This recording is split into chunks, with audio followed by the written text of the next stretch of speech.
Wow. I'm excited about the new part of Poppy Playtime. This game exceeded all my expectations. It really keeps you in suspense throughout the game. I'm also surprised by the large number of new characters, some of which we managed to guess in the previous video. I'm also excited about the new locations and puzzles, which are much more interesting than in previous versions of the game. I would like to add that the graphics and detailing of the game made me excited. The game looks very realistic. Locations and characters are worked out to the smallest details. Thank you Mob Entertainment for this masterpiece in the gaming world. Hello dear friends. With you, your Poppy Nap.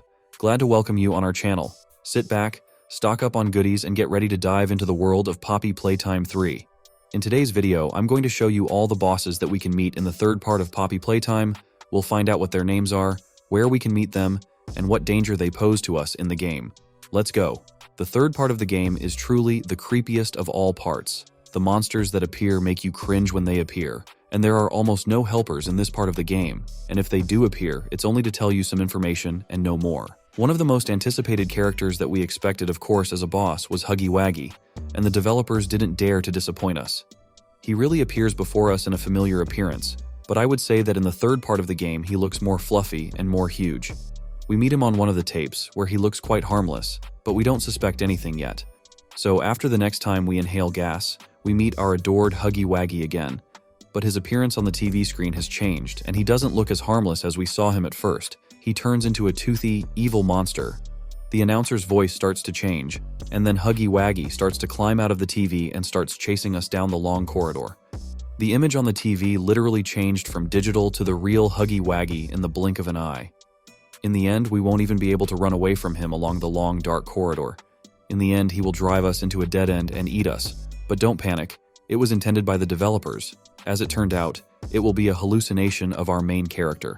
Apparently, inhaling red gas can cause hallucinations. So we can conclude that Huggy Waggy is not really in this part of the game, and this is just a hallucination. Then where is the real Huggy Waggy? And the real Huggy Waggy is dead. At least that's what the Poppy doll told us when talking to our character. You killed Huggy. You killed Mommy. However, in the third part of Poppy Playtime, you can see his best friend Kissy Missy. She, to my great regret, is not the boss in this part of the game. I didn't recognize her at first. I thought it was Huggy Waggy again. Because of the darkness, it was difficult to see the color of the hair, but still with a closer look you can see the pink hair and immediately understand that it is Kissy Missy. The next boss we'll see will be Miss Delights. Remember that the trailer showed us only her outline in the dark. Miss Delights we can find on such a location as a school. As soon as we get to this location, we will hear her warning that we better get away from here and quickly. Otherwise, we will be unfortunate. Wait, I recognize you. Yes, I remember. You used to work here. How are you? Alive? Barb? Oh. Barb says you're looking for your co-workers. Catnap wouldn't like that you're here.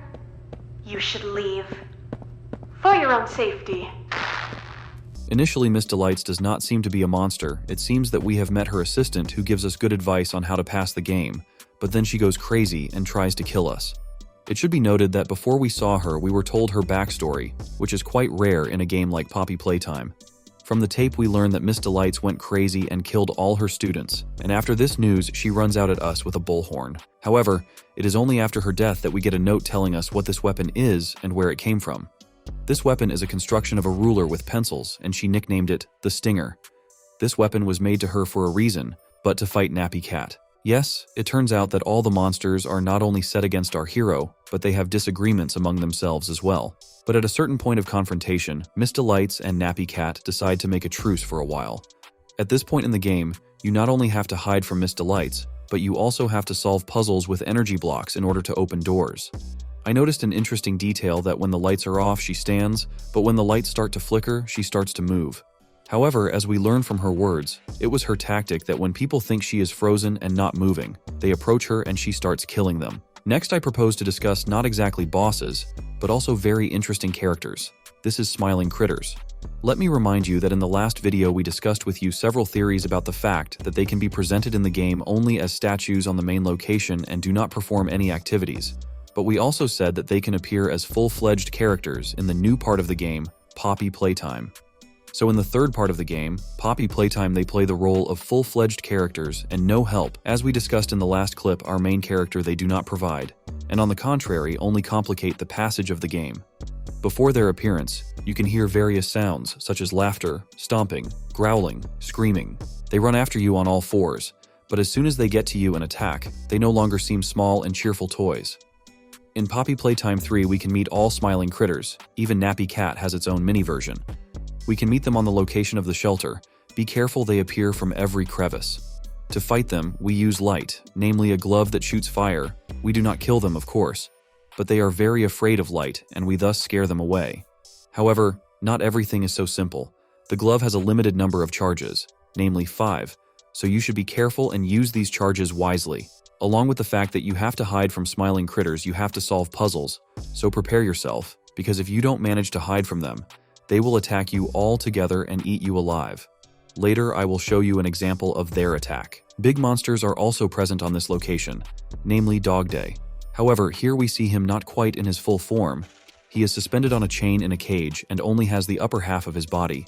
Dog Day is the only other full, large character from the Smiling Critters lineup besides Nappy Cat.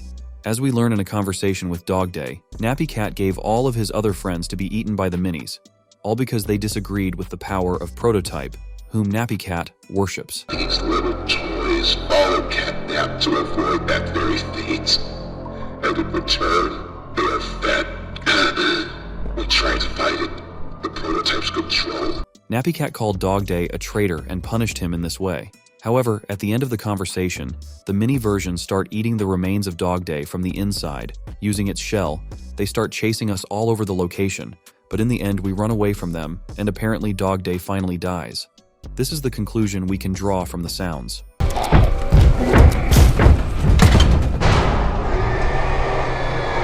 Well, now I suggest you deal with the most important boss, with Experiment 1188, Nappy Cat.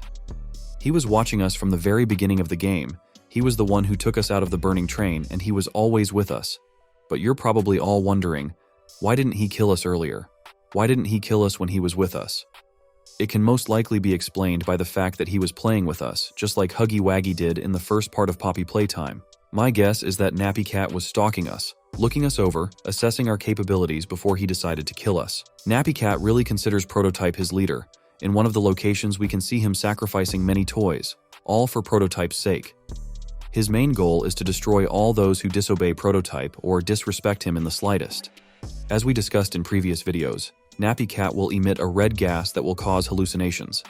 This gas can not only be near Nappy Cat, but also separate from him. At the end of the game we can see his demonic version, and in the final battle we will have to prevent him from entering our room, but in the end he still comes down to us, and when he is about to kill us, we shoot him with an electric charge and he ignites, but he doesn't die. Prototype comes down to help him and kills him. It should be noted that one of the interesting abilities of Nappy Cat, which in my opinion were not revealed enough, is his ability to talk with different voices. Perhaps the developers will use these features in the next parts of our favorite Poppy Playtime. Here and came to the end of our video. I would like to know who your favorite monster from the third part of Poppy Playtime. Share with me in the comments. I also expect you to like this video and subscribe to my channel, so you can continue to follow the news of Poppy Playtime Part 3 and learn them one of the first. Bye everyone. See you soon.